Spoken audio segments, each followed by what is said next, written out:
قادر مطلق خدا باپ اور بیٹے اور روح القدس کا فضل اور اطمینان آپ کو ہمیشہ حاصل ہوتا رہے، آمین۔ ہم پورا سال سیکھتے رہے کتاب مقدس میں سے چال چلن کی بابت، لیکن سیکھیں گے سال کے اس آخری جمعے میں، اس سیریز کے اس آخری تعلیمی سیشن میں مسیح کی خوشخبری کے موافق چال چلن، کیونکہ لکھا ہے صرف یہ کرو کہ تمہارا چال چلن مسیح کی خوشخبری کے موافق رہے۔ مسیح کی خوشخبری پر ایمان لانے والے مسیحی ہیں۔ جو کوئی بھی مسیحی ہے، ہم میں سے زیادہ تر تو وہ ہیں جو پیدائشی مسیحی ہیں، جو مسیحی والدین کے ہاں پیدا ہوئے، پیدائشی مسیحی۔ لیکن کبھی نہ کبھی آپ کی زندگی میں ایک ایسا لمحہ ضرور آتا ہے کہ جس میں آپ اپنے ذہن اور دل سے اس بات پر قائل ہو جاتے ہو کہ یسوع مسیح میرا نجات دہندہ ہے، وہ میرا خداوند ہے، میرا بادشاہ ہے، وہ خدا کا بیٹا ہے، وہ میرے لیے قربان ہوا۔ وہ لمحہ آپ کے شخصی ایمان کا لمحہ ہے، جب آپ نے اپنے دل سے، اپنے ذہن سے قبول کر لیا اس ایمان کو جو آپ کو سکھایا گیا، اور پھر آپ حقیقی مسیحی بن جاتے ہو۔ پیدائشی طور پر مسیحی ہونا کوئی بڑی بات نہیں، یہ کوئی فائدے کی بات نہیں۔ اپنے دل سے ایمان لانا، ایمان سمجھ کے دل سے اسے قبول کر لینا اور پھر زبان سے اقرار کرنا، یہ ضروری ہے۔ جو شخص مسیح کی خوشخبری پر ایمان رکھتا ہے وہ مسیحی ہے۔ اور مسیح کی خوشخبری ہے کیا؟ مسیح کی خوشخبری انجیل بھی اسے کہتے ہیں۔ گڈ نیوز اور گاسپل دونوں لفظ مترادف ہیں، سینونیمز ہیں، ہم معنی ہیں۔ بائبل میں کہیں خوشخبری لکھا، کہیں انجیل لکھا، لیکن اصل میں ایک ہی بات ہے۔ مسیح کی خوشخبری، مسیح کی انجیل ہے کیا؟ اس کے آنے کا مقصد، اور پھر اس نے جو اس دنیا میں رہ کے تعلیم دی اور جو کچھ کر کے دکھایا، وہ سب مسیح کی انجیل اور مسیح کی خوشخبری ہے۔ رومیو کے پہلے باب میں اس خوشخبری کا بیان ہو جاتا ہے کہ یہ وہ خوشخبری ہے جو خدا کی خوشخبری ہے، جو مسیح کی بابت تھی، جو نبیوں کے ذریعے دی گئی کہ وہ آئے گا۔ کیوں آئے گا؟ تاکہ خدا ہمارے ساتھ ہو۔ وہ کیوں آئے گا؟ تاکہ ہمارا نجات دہندہ ہو۔ وہ کیوں آئے گا؟ تاکہ ہمارے لیے فدیہ دے۔ کیوں آئے گا؟ تاکہ ہمیں گناہوں سے، ابلیس سے، گناہ سے، موت سے آزادی دلائے، ہمیں نجات دے۔ یہی نبیوں کا پیغام، یہی فرشتوں کا پیغام کہ وہ گناہوں کی معافی کے لیے اس دنیا میں آ رہا ہے، وہ نجات دینے دنیا میں آ رہا ہے۔ اس کے آنے کا مقصد، اور پھر آنے کے بعد اس نے جو کچھ تعلیم دی اور جو کر کے دکھایا، وہ ساری باتیں جب اکٹھی ہو جاتی ہیں تو وہ انجیل ہے، وہ مسیح کی خوشخبری ہے۔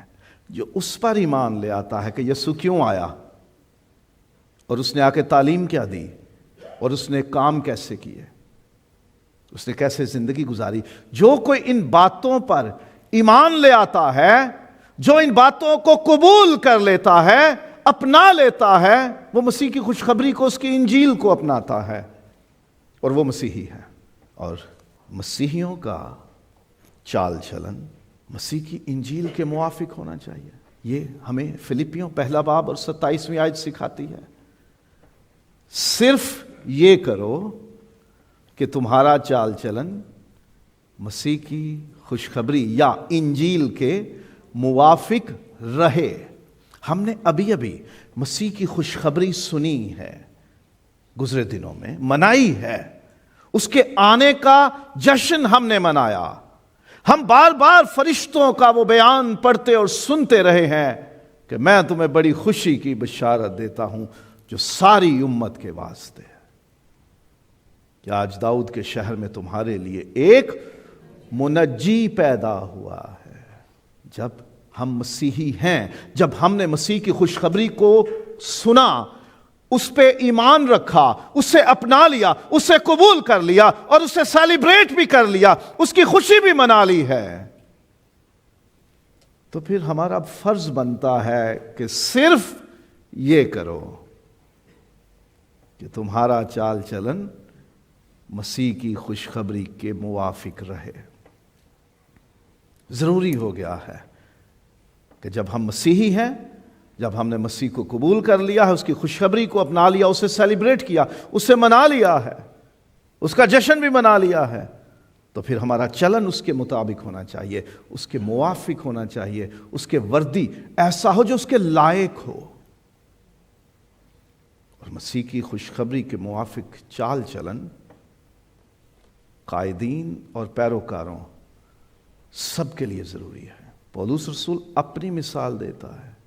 فلپیوں پہلا باب اور 30ویں آیت، مجھ میں وہ باتیں شامل ہیں جو میں تمہیں سکھاتا ہوں، جو میں چاہتا ہوں کہ تم میں ہوں وہ مجھ میں بھی ہیں۔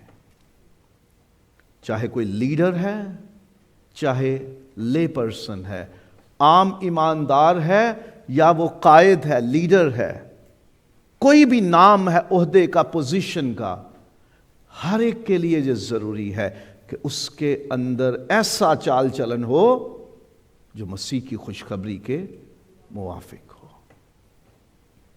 تو یہ بات تو طے ہو گئی، صرف یہ کرو کہ تمہارا چال چلن مسیح کی خوشخبری کے موافق رہے، کنٹینیو رہے۔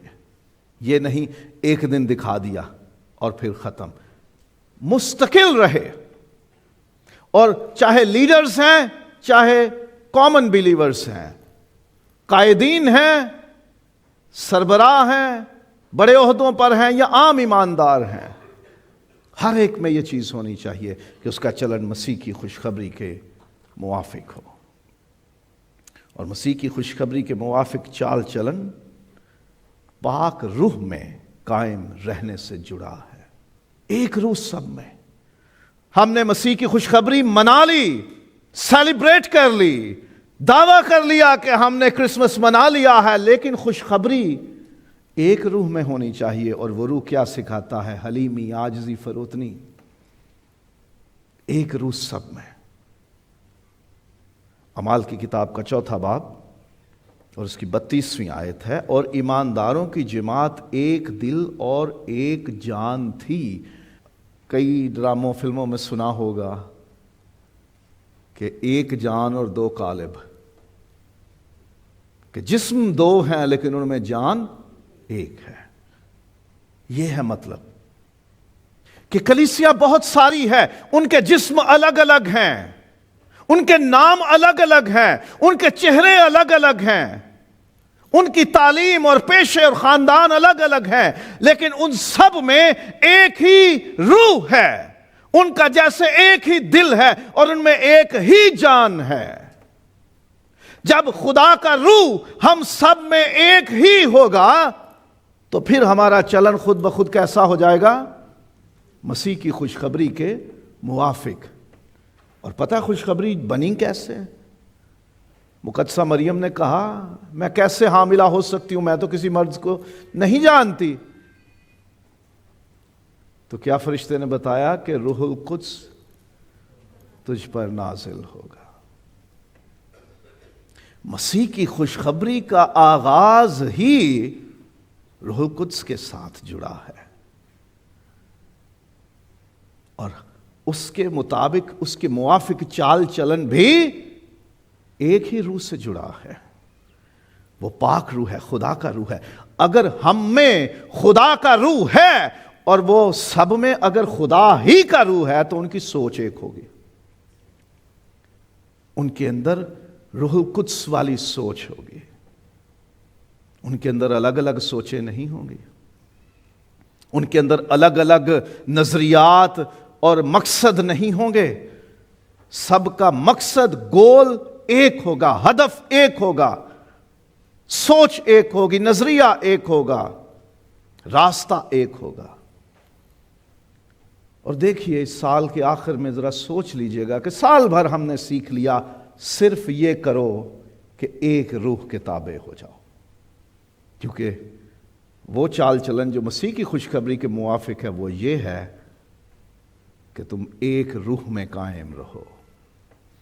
ایک روح میں. الگ الگ روحیں نہیں ہونی چاہیے کیونکہ خدا ایک ہے اور اس کا روح بھی ایک ہے.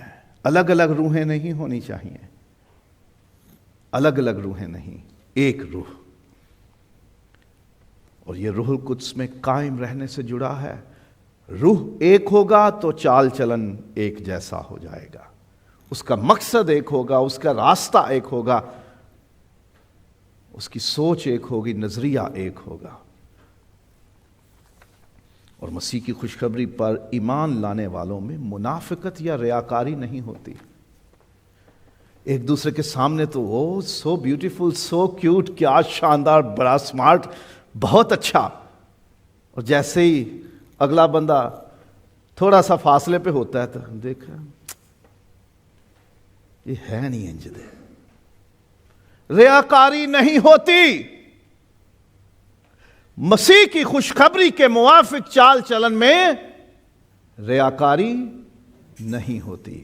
اس لیے جو مسیح کی خوشخبری پر ایمان لے آتے ہیں، اسے سیلیبریٹ کرتے ہیں، اس کے جشن مناتے ہیں، ان میں ریاکاری یا منافقت بھی نہیں ہونی چاہیے. اور پولس رسول فلپیوں پہلا باب اور اس کی 27ویں آیت میں کہتے ہیں، خواہ میں آؤں اور تمہیں دیکھوں، خواہ نہ آؤں تمہارا حال سنو.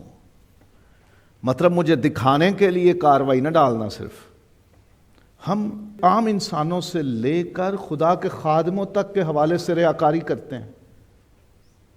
ان کے سامنے بچ بچ جائیں گے، رشتہ داروں دوستوں کے سامنے بچ بچ جائیں گے، اور جیسے ہی ذرا سا ان کی پشت ہوئی ہماری طرف، ایک ان نے.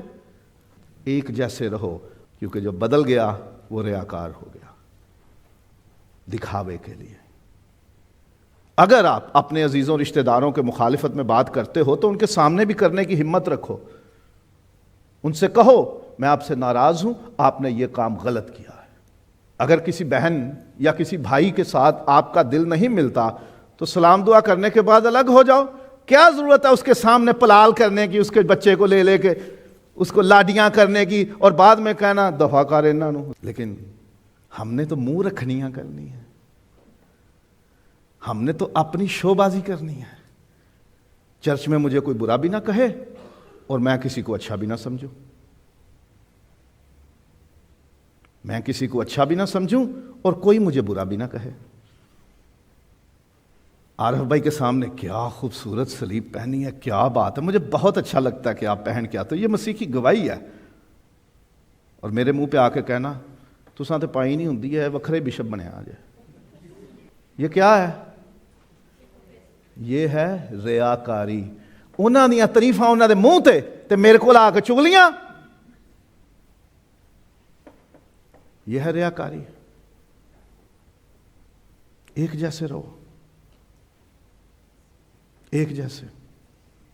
اور ایک جیسا جو رہے اسے کہتے ہیں کڑوا، اسے کہتے ہیں بد لحاظ، کیونکہ اس نے کہہ دینا ہے آپ ٹھیک نہیں ہو. ایک جیسے رہو. مسیح کی خوشخبری کے موافق چال چلن یہ ہے کہ ہم میں ریاکاری یا منافقت نہ ہو. مسیح کی خوشخبری پر اگر ہم نے ایمان رکھا ہوا ہے اور ہم اسے سیلیبریٹ کرتے ہیں، اسے مناتے ہیں، تو پھر ہمارے اندر اتفاق ہونا چاہیے، یونٹی ہونی چاہیے، اتحاد ہونا چاہیے، اکٹھ ہونا چاہیے.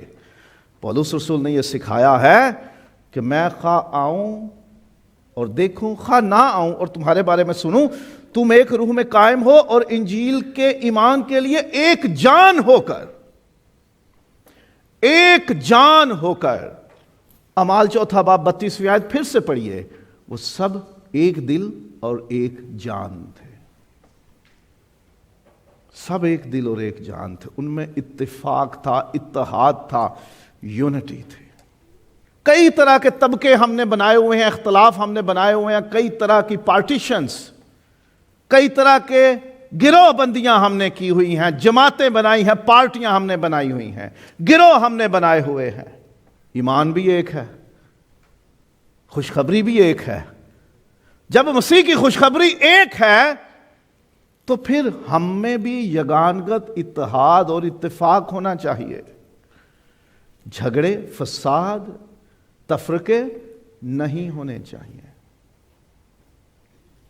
ہم نے بانٹ رکھا ہے. بائبل میں لکھا ہے کیا مسیح بٹ گیا؟ کوئی اپنے آپ کو پولوس کا کہتا ہے تو کوئی اپلوس کا کوئی کہتا ہے، کوئی پطرس کا کہتا ہے خود کو، کوئی یعقوب کا، کوئی یوحنا کا، کوئی توما کا، کوئی متی کا.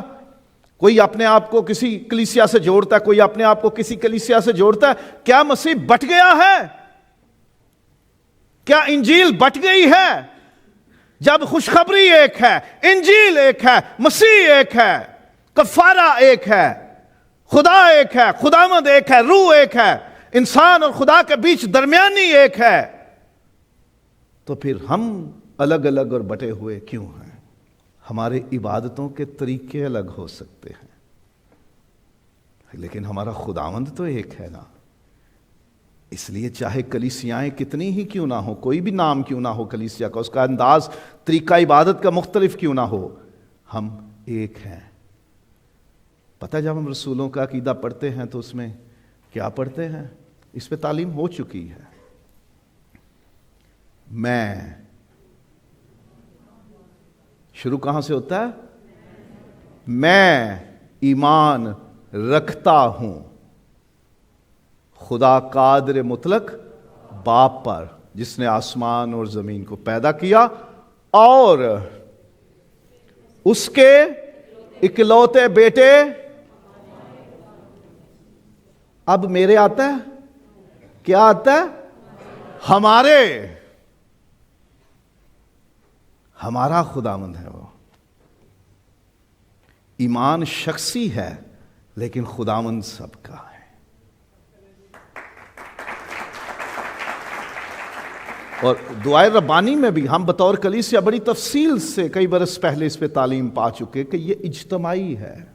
اور ابھی کرسمس والے دن ہم نے بزرگ پروفیسر صاحب سے یہ بات پھر سیکھی کہ اس میں یہ کہا ہی نہیں گیا میرے باپ، اے ہمارے، کہ میں اکیلا نہیں ہوں دنیا میں کہ جس کا خداوند ہے اور جس کا ایمان ہے. باپ بھی سب کا ایک ہے، خداوند بھی سب کا ہے.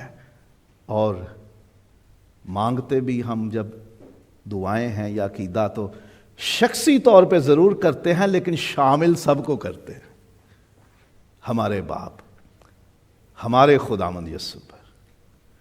تو اتفاق ہے. جب خداوند نے ہم میں اتفاق پیدا کیا ہے، اتحاد پیدا کیا ہے، یونٹی ریسٹور کی ہے، تو پھر ہم الگ الگ کیوں ہوتے ہیں؟ ہم میں اتفاق ہونا چاہیے، الگ الگ سوچیں نہ ہوں. جھگڑے، تفرقے، جدائیاں، دوریاں، پارٹی بازیاں، گروہ بندیاں کسی بھی نام پہ نہیں ہونی چاہیے. چاہے ذات برادری ہے، چاہے علاقہ ہے، چاہے زبان ہے، چاہے شہریت ہے، نیشنلٹی ہے، یا کلیسیائی تعلق ہے، ہمیں اختلاف نہیں ہونا چاہیے. مسیح کی خوشخبری پر ایمان لانے والوں کو اپنے ایمان کے لیے جاں فشانی کرنی چاہیے، جان نچھاور کرنا، اپنی جان قربان کرنے کو تیار رہنا چاہیے. Strive for faith. ایسی کوشش کرو کہ اگر جان بھی دینی پڑے تو تیار ہیں. یہ ہے خوشخبری کے موافق چال چلن، کیونکہ خوشخبری صرف مسیح کی پیدائش پہ نہیں رکتی، کیونکہ وہ اپنے لوگوں کو ان کے گناہوں سے نجات دے گا، اور نجات دینے کے لیے اس کا قربان ہونا ضروری تھا. مسیح کی قربانی خوشخبری میں شامل ہے. وہ نجات دہندہ ہی تب بنتا ہے جب قربان ہوتا ہے، تو وہ اپنی جان ہمارے لیے دیتا ہے، تب خوشخبری مکمل ہوتی ہے. صرف پیدا ہونے پہ خوشخبری نہیں، اس کی موت اور جی اٹھنا اور آسمان پہ اٹھایا جانا، پھر آنے کی امید، یہ سب اس خوشخبری میں شامل ہے جسے ہم رسولوں کے عقیدے میں دہراتے ہیں، اس کا اقرار کرتے ہیں. تو جان فشانی کرنی ہے، ہم نے جان دینے تک تیار رہنا ہے. ہم تو 2 گھنٹے چرچ آنے کو تیار نہیں ہوتے، میرا کام بہت ہے. میرے دوست نے گھر میں دعوت رکھی ہوئی تھی، وہ ذرا میچ تھا، سارے مل کے ٹی وی پہ دیکھ رہے تھے. دھیاڑی میری ٹوٹ جانی تھی اگر میں چرچ آ جاتا. تو اپنے ایمان کے لیے ہم چرچ میں آنے سے گریز کر جاتے ہیں. جان دینے کی کس نے سوچی ہے؟ وہ تو بہت ہی دور کی بات ہے. ہم تو خدا کے گھر میں ٹائم نہیں دے سکتے. ہم تو ذمہ دار ہو کر بھی عبادت بڑے دن تو لیٹ ہونے ہیں. جان فشانی، جان دینا تو بہت بڑی بات ہے. ہم تو وقت نہیں دیتے. جان فشانی کا حکم ہے، جان دینے کا حکم ہے. مسیح کی خوشخبری کے موافق چال چلن یہ ہے کہ ہم اپنے ایمان کے لیے جان دینے تک تیار ہو جائیں. ہم تو چرچ نہیں آتے، ہم تو گیت نہیں گاتے، ہم تو وقت نہیں خدا کو دیتے، یہاں تک کہ پورا ہدیہ نہیں دیتے. وقت کی، پیسے کی، اپنے ٹیلنٹ کی، اپنی موجودگی کی آپ نے چوری کی. جان دینا تو دور کی بات ہے، کون دے گا؟ لیکن حکم ہے جان فشانی کرو، یعنی جان دینے تک تیار. کسی کو جان چاہیے میرے ایمان کی خاطر لے لے، لیکن میں خداوند کا ہوں. میرا کاروبار خداوند کا ہے، میرا خاندان خداوند کا ہے، میرا وقت خداوند کا ہے، میری دولت خداوند کی ہے، میرا ہنر خداوند کا ہے. اور مسیح کی خوشخبری کو جو قبول کرنے والے ہیں نا، اگر وہ چلنا چاہیں اس کے مطابق تو وہ مخالفوں سے نہیں ڈرتے. انہیں ڈرنا ہی نہیں چاہیے. یہ مت سوچیں کہ کوئی ہمیں ختم کر دے گا. جان دینے تک وفادار رہو، لیکن ڈرنا نہیں کسی سے. خواہ موت کے سائے کی وادی میں سے میرا گزر ہو، میں کسی بلا سے نہیں ڈروں گا. کیا یسوع ڈر گیا تھا؟ خوشخبری مسیح کی یہ ہے کہ وہ آیا ہی اس لیے تھا کہ بتیروں کے واسطے فدیے میں اپنی جان دے. یسوع گھبرانے کے لیے، ڈرنے کے لیے نہیں آیا تھا. اس کی خوشخبری میں ڈر ہے ہی نہیں. سلام تجھ کو جس پر فضل ہوا، خداوند تیرے ساتھ ہے. مریم اس سلام سے گھبرا گئے. فرشتے نے کہا اے مریم خوف نہ کر. اے یوسف اپنی بیوی مریم کو اپنے ہاں لے آنے سے نہ ڈر. چرواہے خداوند کا جلال جب ان کے چوگرد چمکا تو وہ گھبرا گئے، اور فرشتہ وہاں آ کھڑا ہوا. اس نے کہا ڈرو مت. تو یہ خوشخبری شروع ہی اس پیغام سے ہوتی ہے، خوف نہ کر، مت ڈر، ڈرو مت. تو جب اس خوشخبری کے مطابق جینا ہے تو پھر اس میں خوف کہاں سے آ گیا؟ یہ تو شروع ہی اس پیغام سے ہوتی ہے، مت ڈر، خوف نہ کر، ڈرو مت.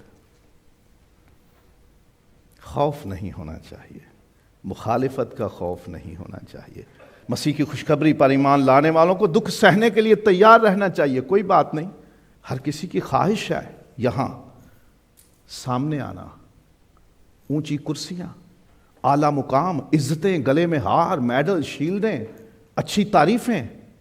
لیکن جاں فشانی کون کرے؟ کوئی نہیں. وقت کون دے؟ کوئی نہیں. اپنی ذمہ داری کون پوری کرے؟ کوئی نہیں. اور پھر تقاضا کرنا کہ میں سب سے معتبر جانا جاؤں. تو خوشخبری پر اگر ایمان رکھتے ہو، مسیح کو ماننے والے ہو، تو پھر دکھ سہنے کے لیے تیار رہیں.